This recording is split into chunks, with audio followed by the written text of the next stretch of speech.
Madam சொல்லுங்க, எங்க போகணும்? ஈசிஆர் போனோம். ஏறுங்க.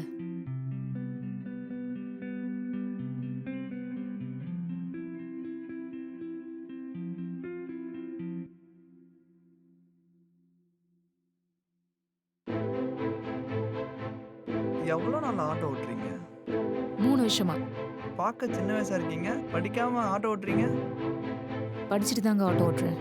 ஓ குட். அப்புறம் சார், எனக்கு கொஞ்சம் ஆட்டோ ஓட்ட விடுங்க சார். நான் என்ன கையவா பிடிச்சேன்? வாய் தானே பேசுது. பேசுங்க.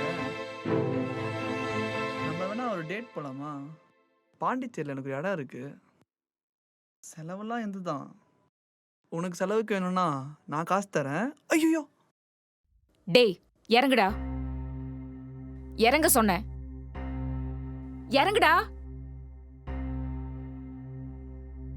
ஏய் எதுக்கு நிறுத்தின? வந்து வண்டி எடு. ஏய் நில்றா.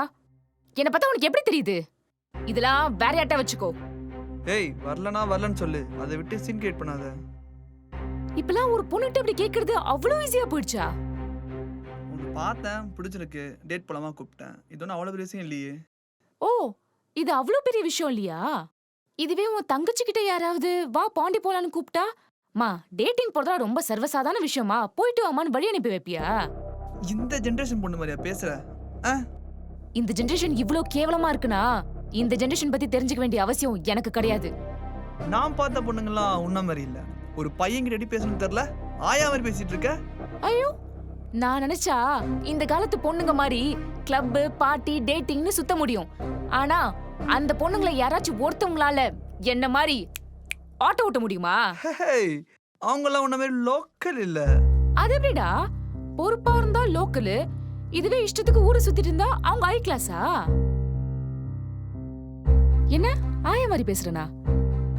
ஆமா ஆமா, இவ்வளவு சின்ன வயசுல அப்பா அம்மா இல்லாம ஆட்டோ ஓட்டி எவ்வளவு கஷ்டத்தை பாத்திருக்கேன் தெரியுமா?